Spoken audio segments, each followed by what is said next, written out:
High court ವಿಭಾಗೀಯ ಪೀಠಕ್ಕೆ CM ಮೇಲ್ಮನವಿ ಸಲ್ಲಿಕೆ ಸಾಧ್ಯತೆ ಹಿನ್ನೆಲೆಯಲ್ಲಿ 3 ದೂರುದಾರರಿಂದ ಕೆವಿಎಟ್ ಸಲ್ಲಿಕೆಗೆ ತಯಾರಿ. ಇವತ್ತು ಮಧ್ಯಾಹ್ನ 3 ಗಂಟೆಗೆ ಕೆವಿಎಟ್ ಸಲ್ಲಿಸಲಿದ್ದಾರೆ ದೂರುದಾರರು. ಟಿಜೆ ಅಬ್ರಹಂ, ಸ್ನೇಹಮಯಿ ಕೃಷ್ಣ ಮತ್ತು ಪ್ರದೀಪ್ 3 ಜನ ಕೆವಿಎಟ್ ಸಲ್ಲಿಕೆಗೆ. ಏನು ಕೆವಿಎಟ್ ಅಂತಂದ್ರೆ ಈ ಹೈಕೋರ್ಟ್ನ ಆದೇಶ ಏನಿದೆ ಇದಕ್ಕೆ ತಡೆ ಕೊಡೋದಕ್ಕೂ ಮೊದಲು ಇವರು ನಮ್ಮ ವಾದವನ್ನು ಪರಿಗಣಿಸಿ ಅಂತಕ್ಕಂಥದ್ದು. ಇವತ್ತು ಮಧ್ಯಾಹ್ನ 3 ಗಂಟೆಗೆ ಕೆವಿಎಟ್ ಅನ್ನು ಸಲ್ಲಿಸಲಿದ್ದಾರೆ ದೂರುದಾರರು. ತಯಾರಿಯನ್ನು ಮಾಡಿಕೊಂಡಿದ್ದಾರೆ 3 ಜನ. ಹೈಕೋರ್ಟ್ನಲ್ಲಂತೂ ಅವರ ಪರವಾದ ತೀರ್ಪು ಬಂತು. ಈಗ ಮುಂದೆ ಅವರು ವಿಭಾಗೀಯ ಪೀಠಕ್ಕೆ ಹೋದರೆ ಏನು ಮಾಡಬೇಕು? ಸುಪ್ರೀಂ ಕೋರ್ಟ್ಗೆ ಹೋದರೆ ಅಲ್ಲೂ ಕೆವಿಎಟ್ಗೆ ಹಾಕೋತಾರೆ, ವಿಭಾಗೀಯ ಪೀಠಕ್ಕೆ ಹೋದರೆ ಇಲ್ಲೂ ಕೆವಿಎಟ್ ಹಾಕೋತಾರೆ. ಈ ಬಗ್ಗೆ ಮತ್ತಷ್ಟು ಮಾಹಿತಿ ನನ್ನ ಕೊಲೀಗ್ ಮುರಳೀಧರ್ ಅವರಿಂದ ಪಡ್ಕೊಳ್ಳೋಣ. ಮುರಳಿ, ಈಗ ವಿಭಾಗೀಯ ಪೀಠಕ್ಕೆ ಕೆವಿಎಟ್ ಸಲ್ಲಿಸೋದ್ರಿಂದ ಏನು ಪ್ರಯೋಜನ?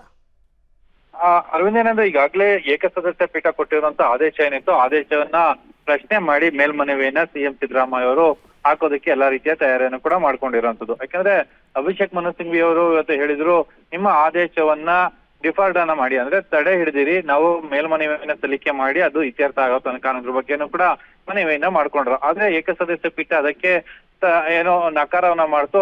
ನಾವು ಆದೇಶ ಪ್ರತಿಯನ್ನ ಇವತ್ತು ಮಧ್ಯಾಹ್ನ 2:30 ಒಳಗಾಗಿ ವೆಬ್ಸೈಟ್ ನಲ್ಲಿ ಬಿಡುಗಡೆಯನ್ನ ಮಾಡ್ತೀವಿ, ನೀವು ಮುಂದಿನ ಆದೇಶವನ್ನ ಚಾಲೆಂಜ್ ಮಾಡಬಹುದು ಅಂತ ಹೇಳಿ ಕೂಡ ಹೇಳಿದ್ರು.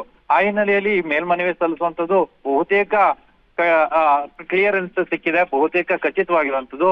ಈ ನಾಳೆ ಬೆಳಗ್ಗೆ ಏನು ವಿಭಾಗೀಯ ಪೀಠಕ್ಕೆ ಒಂದು ಅರ್ಜಿಯನ್ನ ಸಲ್ಲಿಕೆಯನ್ನ ಮಾಡಿ ತುರ್ತು ತಡೆಯನ್ನ ಪಡ್ಕೊಳ್ಳೋ ಪ್ರಯತ್ನಗಳನ್ನ ಸಿಎಂ ಸಿದ್ದರಾಮಯ್ಯ ಅವರು ಮಾಡ್ತಾರೆ. ಅಂದ್ರೆ ಏಕಸದಸ್ಯ ಪೀಠ ಕೊಟ್ಟ ಆದೇಶ ಏನಿದೆ, ಆದೇಶಕ್ಕೆ ತಡೆಯನ್ನ ಪಡ್ಕೊಳ್ಳೋ ಪ್ರಯತ್ನಗಳನ್ನ ಮಾಡ್ತಾರೆ. ಜೊತೆಗೆ ಜನಪ್ರತಿನಿಧಿಗೆ ನ್ಯಾಯಾಲಯ ಕೊಡುವಂತ ತೀರ್ಪೇನಿತ್ತು ಅದಕ್ಕೂ ಕೂಡ ತಡೆ ಹಿಡಿಯುವಂತ ಪ್ರಯತ್ನಗಳಾಗ್ತವೆ. ಆ ಹಿನ್ನೆಲೆಯಲ್ಲಿ ಕೆವಿಎಟ್ ಅನ್ನ ಸಲ್ಲಿಕೆ ಮಾಡುವಂತ ಉದ್ದೇಶ ಏನಂದ್ರೆ, ನಾವು ಈ ಪ್ರಕರಣದ ದೂರುದಾರರಿದ್ದೀವಿ, ದೂರುದಾರರ ಇದ್ದ ಹಿನ್ನೆಲೆಯಲ್ಲಿ ನಮ್ಮ ವಾದವನ್ನು ಕೂಡ ನೀವು ಆಲಿಸಬೇಕು. ಯಾವುದೇ ರೀತಿಯ ಮಧ್ಯಂತರ ತಡೆಯನ್ನ ಕೊಡುವಂತದ್ದಾಗ್ಲಿ ಅಥವಾ ಮಧ್ಯಂತರ ಆದೇಶವನ್ನ ಕೊಡುವಂತದ್ದಾಗ್ಲಿ ಅಥವಾ ತುರ್ತು ಅರ್ಜಿ ವಿಚಾರಣೆಯನ್ನ ಕೈಗೆತ್ತಿಕೊಳ್ಳುವಂತದ್ದಾಗ್ಲಿ ಇದ್ಯಾವುದು ಕೂಡ ಮಾಡಬಾರ್ದು ಅಂತ ಹೇಳಿ ಕೆವಿಎಟ್ ಅನ್ನ ಸಲ್ಲಿಕೆಯನ್ನ ಮಾಡ್ತಾರೆ. ಕೆವಿಎಟ್ ಅನ್ನ ಸಲ್ಲಿಕೆಯನ್ನ ಮಾಡಿದ ಬಳಿಕ ಎರಡೂ ಕಡೆ ವಾದ ಪ್ರತಿವಾದನ ಆಲಿಸಿ ಅದಾದ ಬಳಿಕ ಆದೇಶವನ್ನ ಕೊಡಿ ಅಂತ ಹೇಳಿ ಹೇಳುವಂತದ್ದು. ಒಟ್ನಲ್ಲಿ ಇದು ಸಿಎಂ ಸಿದ್ದರಾಮಯ್ಯಗೆ ಮತ್ತೊಂದಷ್ಟು ಸಂಕಷ್ಟವನ್ನ ತಂದೊಡ್ಡುವಂತ ಸಾಧ್ಯತೆಗಳು ಹೆಚ್ಚಾಗಿರುವಂತದ್ದು. ಮುರಳಿ, ಥ್ಯಾಂಕ್ ಯು ತಮ್ಮೆಲ್ಲ ಮಾಹಿತಿಗೆ. ಅಂದ್ರೆ ತುರ್ತಾದಂತಹ ಯಾವುದೇ ಆದೇಶವನ್ನ ಕೊಡಬೇಡಿ ಅಂತ.